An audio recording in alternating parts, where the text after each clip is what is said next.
I know for a fact I cannot be the only one that felt that ominous tone at the end of this chapter of My Hero Academia with All Might, what appears to be walking away from UA, or walking in, I don't really know. But the point is that that entire All Might panel is very ominous. Because when you think about the conversation that Aizawa had with the principal right before that All Might panel, it leads you to believe something bad is happening. Because they literally were talking about Toga right before we saw All Might. And let's think about a character that's been AWOL for chapters now. And he was literally left behind by Izuku and had a really harsh dose of reality cast at him. Basically, Night Eye was correct. And we know Stain was there. So, because of that, we know Stain, potentially, he might have had a conversation with All Might. So, it's likely that they had a conversation, or Stain's just watching. But there's another thing I want to mention. Because of the Toga name drop, we don't know where Toga is right now, and we know for a fact Toga isn't with the League. We know for a fact that it's a possibility she's probably searching for Izuku, trying to find him and trying to get her answer out of him. And what better way than to potentially, I guess, turn into All Might? What if Toga somehow got in conversation with All Might and, turned into him? Because when you think about the conversation, it says that everybody goes through screening. They go through surveillance when they come into UA. They're watched to see if it's actually Toga or not. But does All Might have that same stipulation? Because it's All Might's. Like, you think that security wouldn't be lax, but at the same time, it's All Might. Like, would you really think that someone like All Might would be a fake? That's the point I'm trying to make, is that I wonder if, hypothetically, that is Toga looking like All Might. Because we know that the upcoming date of All Might's demise is quickly approaching. We know this. It's been prophesized. We know. But the question is it going to happen? Can it be avoided? And how is it going to go down? And that's just my thoughts. I feel like something bad is going to happen. I just wanted to talk about that final conclusion piece of the chapter before I get into anything else. So anyways, let's talk about the cute scene with Kota and also Big Fox Lady, just comforting Izuku and making him feel much better. It's a very heartwarming scene, honestly. This entire chapter was very heartwarming. It was uplifting, because after all of the darkness and the sadness and the loss and how the world is broken, this was a really good chapter to kind of show how the public's perception of heroes is shifting. Uraraka Ochiko's speech had a huge impact on everyone, and you even see civilians that we've actually seen once or twice reappear again in this chapter and make a speech before everyone. I'll talk about Mr. Mudkip Man himself in just a moment, but the point I'm trying to get at is that I like how Kota and the Big Fox Lady, which I don't think her name has been revealed yet, I'm sorry if it has, but I don't think she has a name yet, how they both were representing the new and old fans of Izuku and wanted to comfort him and make him feel much better. It's beautiful. It was a really beautiful segment, because like Kota's saying to Izuku, like, I am here and all that, it's just like, yo, hearing those words and hearing how All Might's major line of like, I am here, doesn't just apply to heroes, and we've seen villains use it, but you see common civilians use it. It's like little moments like that are also very heroic, and I think that's kind of what these latest chapters have really been trying to teach us, is that no matter how small the deed, something very small could be considered heroic. And it's like what I said about Izuku and the Big Fox Lady, is how, like, he saved her in the middle of the night from discrimination, it was dark, and then he, made sure she got to shelter. It seems very small in the grand scheme of things, because Izuku wasn't fighting a high priority target, let's say like Muscular, or wasn't fighting someone like Shigaraki, but he did something so little, but it's heroic. And that's kind of what Kota did. When Kota was like, I am here, it was reassuring words to Izuku to give him, inspiration, to inspire to not give up and just continue to cry, for him to actually, stand again and be the hero that everybody needs. I do like that. It's a nice moment of weakness from Izuku, but it's also to show once again how society the civilians are no longer on the sidelines, which that is a perfect segue to talk about Mudkip Man. So, FYI, this character I'm showing on screen right now with the weird things come out of his head, he was actually a character that was in the first chapter of My Hero Academia. So, you can go back to the first chapter and see it for yourself. Izuku literally was looking at this man, they were side by side at the beginning, when Mount Lady had her debut and all that. It was, you know, we got introduced to the character. We obviously don't know full characterization or anything,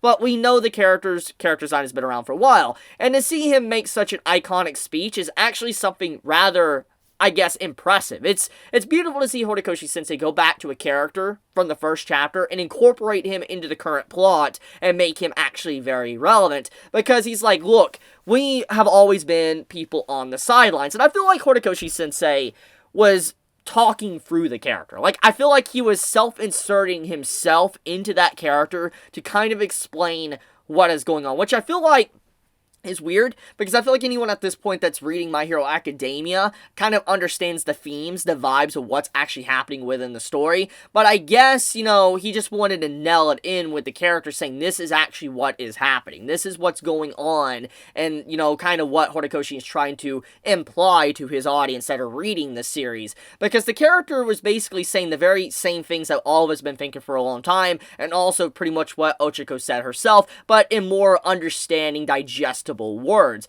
Basically, it's like, look, we're always been on the sidelines. You know, the entire society has been on a stage. Heroes have been on a stage, and that they have been constantly been cheered on, and we eventually became so disconnected, thinking that they're no longer humans, but just heroes, that we just were always on the side. We just cheering on. But it's like, because of everything, and heroes leaving one after another, the very same people that used to cheer them on is now just yelling and screaming at them. Anyone that is left obviously wants to do what's right, so why would you want to chase those away that are the only few left? And it's like, we no longer could just sit casually by on the sidelines and do nothing. We need to step up and do whatever we can to help them out, to get them back up on their feet. It's our job to give them inspiration. It's our job to make sure that they're able to smile and continue to want to do what they like to do, for instance, being a hero. So it's just like, it's a nice speech. I really do like the character speech, and I do wonder how much Horikoshi Sensei wants to incorporate the character in the upcoming events. Like, if we're going to get a full-on name drop. I don't know if he actually has a name,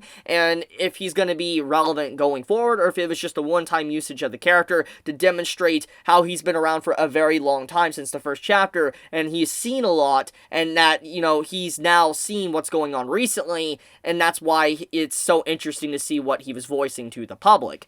But, yeah, I wanted to talk about that. But, another thing that's really cool, there's a lot of interesting little intricate moments within the chapter that kind of get me a good chuckle. Like, I love Kaminari basically giving Bakugo, like, a good old slap, pretty much. It's like, hey, when Bakugo was eyeing up a dude that was the one mocking Best Jeanist a few chapters ago, I do like that. That's a really nice scene. I don't know, just something about that entire scene I appreciate a lot. But then you also have the stuff with Ida helping out and all that, and it's just like, you can really see he's grown into his brother's shoes and become a great hero. I do wonder if Stain was to look upon Ida and look upon the heroes that are still standing, how he would react, how he would feel about the characters, and that's something I really am curious about, because we saw Stain a few chapters ago, and we know he's around, we just don't know what he's gonna do. We don't really know what. I do feel like he probably talked to All Might. I have that feeling, but we don't really know how he probably feels about all the other heroes that are left, how he would feel about Endeavor, because, I mean, obviously it's public knowledge now about Endeavor's backstory, about his past, but at the same time,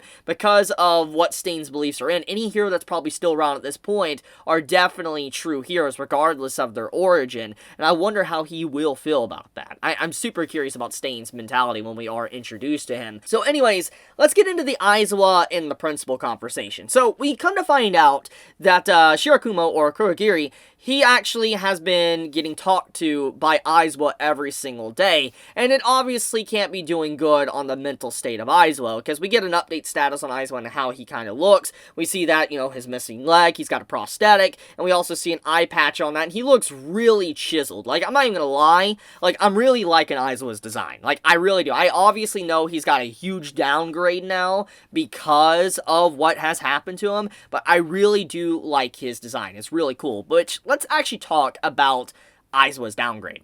So, we all know Aizawa has the quirk called Eraser. He's literally able to nullify anyone's quirk. And as I talked about for a long time now, Aizawa's quirk is OP. Like, he's one of the only few characters that can actually stop, let's say, someone like All For One, and also Shigaraki, Izuku, etc. He's one of the very few exceptions that are capable of that. And I always talked about how OP he was, and how it was possible that Shigaraki was going to steal his quirk in the war arc. Obviously, that did not happen. However, Shigaraki did wound Aizawa to the point that Aizawa no longer is as effective, and he has such a massive downgrade now that he's never going to be to the same level he once was. And to explain that, he's missing one eye. That's the obvious one. The lack of an eye automatically makes the depth perception for Aizawa so minuscule in comparison to what he used to have, that it's going to make it very hard for him to keep line of sight on a villain and keep them actually pinned down with his ability to nullify a quirk. Because when you have only one eye, you can only see half of your used to vision. So you can't, like, you'll have a huge blind spot. You won't be able to know what's coming from one certain side of you unless you constantly are scanning your head back and forth. And we know how his ability works. On top of that, his leg. Aizawa has always been a speedy hero. We've seen it continuously. He's kind of like a ninja. He's always jumping around from side to side on buildings and, all that. He's crazy fast. And this really gave him a lot of potential with his quirk. He was able to have a lot of mobility, to be able to get around an opponent and watch them with his eyes. He was able to constantly keep moving. And that was something that he was really good at. But now that he lacks a leg, he lacks mobility. He lacks the ability to continuously keep moving as fast as he once did. On top of that, he lacks an eye. So he has less depth perception. He has the potential to blink more because he just has one eye. There's going to be more strain on his singular eye than how it used to be, which is two eyes. And on top of that, he now can't move as much. So it's just like Aizawa has gotten a major downgrade in terms of what he's actually capable of, which I think in the grand scheme of things is good for the story. It's healthy for the story. Am I sad for Aizawa? Yes. I am sad to see him in the state he's in. But in terms of health for the story, I'm glad that Aizawa can't be used as a plot device as easily anymore because of his limitations. Now, the same can't be said for Eri, because I've talked about that, so I'm not going to get into that subject. But the point, though, is I'm glad to see that Aizawa has gotten a downgrade. So, yeah, overall, just this chapter of My Hero Academia is really good. It's a lot of setup, a lot of, kind of getting the conclusion of the arc that's been built up, for months now, finally to a close, and we're probably going to be getting into something very new. I am curious what's going to go down with All Might, though. Like I said, something big is about to happen with All Might, and I really do wonder what will happen, and what's going to happen with Shirakumo as well, that Aizawa's been talking to. Is it possible that he actually can, come back to what he once was? Okay, I'm going to leave it at that, though. Let me know your thoughts in the comments below. If you enjoy my content, please subscribe. If you like this video, please leave a like. And if you want to get notified for whenever I upload a video, please click the bell icon down below. And with that, Chibi out.